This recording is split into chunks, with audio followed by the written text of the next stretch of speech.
how do you really know that you've given your life to Jesus? I talked too much, a lot. Sorry, Jesus. I was emotional at that point, so please give me back my life. Let somebody not be surprised that you gave your life to Christ. I got myself in a lot of troubles that led me into depression. Still was relentless disappointments 101. Light is not something that is hidden. I think the first thing you should do in your step to really giving your life to Christ is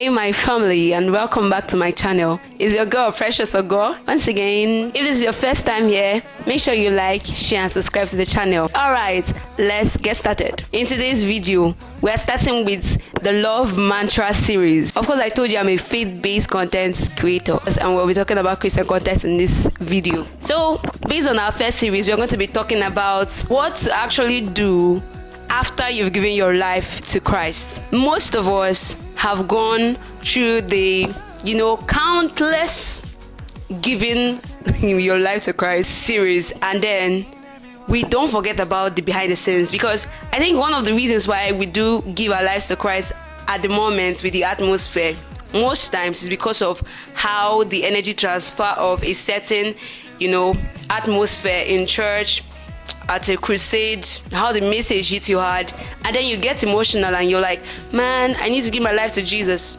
And then you're done giving your life to Jesus, you feel renewed, you feel fresh, you feel good, and you say, yeah, a new life again. And guess what?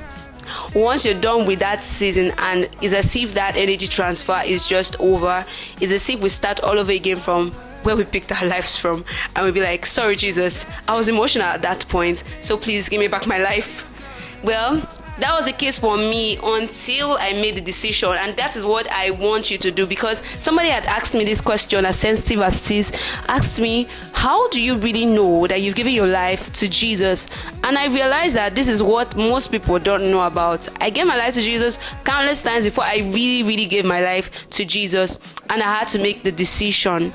So it all started in 2018 when I knew that this is beyond me being just religious, or because I've already been born in a Christian family. I was raised in a Christian home by practical Christians, my dad especially. So I've already seen people, I know what Christianity is about. I was raised in the vicinity, but knowing of myself was a decision I had to make on my own, and I realized that it was beyond even knowing the word of God, because prior to that time I was really good with verses. I could quote verses to get away with my sins, but now I had to make the decision that, look, I have to examine my life. So I think the first thing you should do in your step to really giving your life to Christ is, one, examining who you really are.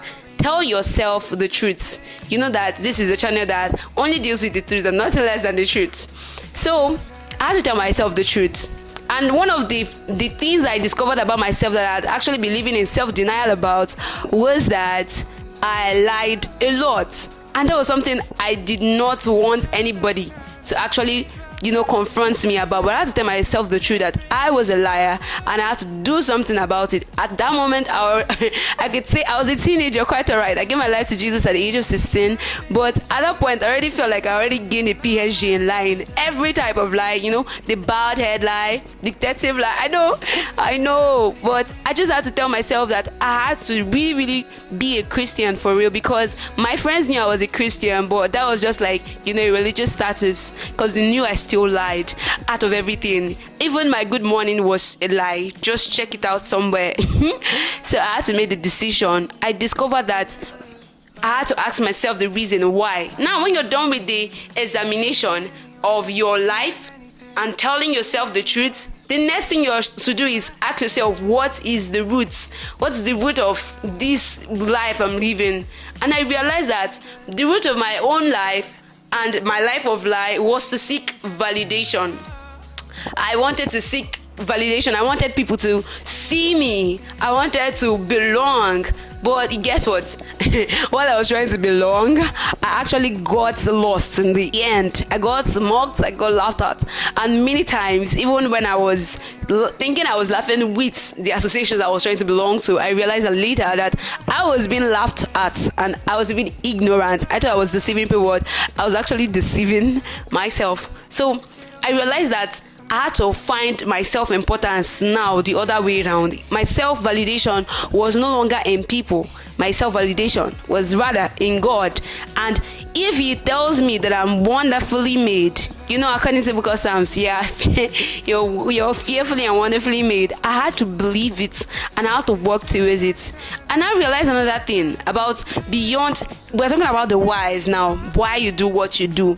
And I realized another thing, that beyond that, another reason why I lied a lot was because I talked too much. Like, I talked too much, a lot. I just wanted to be involved in every conversation. I wanted everyone to notice me, and I overly talked about things I did not know about, and I thought that was like a part of your confidence. But no, it's not. It's not. In fact, the word, that adage that always says that less is more. Yes, even in the real world and in every aspect, less is more. So I told myself, you know what, I'm going to put a structure on my talkativeness. And the structure I had to base at that moment was my friends. I realized that I stayed around people that made me speak too much, that made me look so off, that I wanted to cover up by speaking a lot. But when I raised the structure of staying around people that could just say yes, and their yes is their yes, they don't have to make a fuss about it. With time, I realized that, whoa, I was becoming as collected as they were. So of course, your association matters. You are trying to give your life to Christ. You have to make sure that your life stays with Christ. You're not meant to take it back from Him, because it's all your choice, girl. And the end, of course, is always better than the beginning of a thing. And you have to make sure that the beginning and the end really matches. Yeah. So I had to start talking less. I became conscious of my words. I told myself that I would only speak what I know about. And if I don't want to talk about it, I wouldn't talk about it. I won't be raised by peer pressure to say something that I'm not aware of. Because of course, when I was done talking, yapping ideas that weren't mine, or even saying things that maybe I heard from someone, but I continued talking about it, guess what? I landed a lot of troubles. I got myself in a lot of troubles that led me into depression, which could have been avoided if I just talked less. And I realized another thing that could actually limit my talkativeness. I limited the number of friends I had around me. I limited my circle, because I realized that the more the circle, the more you want to impress. But the lesser the circle and people that want to be real with you, the more you don't even need to create a fuss about who you are and what you want to do with your life. Then, thirdly, I also realized that another way for me, I'm talking about lying, another way for me not to lie anymore concerning things I wanted to be associated with was to get competent about it. What's the need for you to be raising your confidence on something that that last they will still find you out, when you can just be competent about it and people will really see and say, yeah, this guy really does what they say they do, and they are really good at it, and the commendation you want will come from competence. I read a quote one time, and it said that confidence only comes, and that's so true, from the root of competence. So you get competent at what you do. For instance, I'm a tailor and I make dresses. Of course, if you're in Nigeria, you know that by default tailors will learn disappointments 101.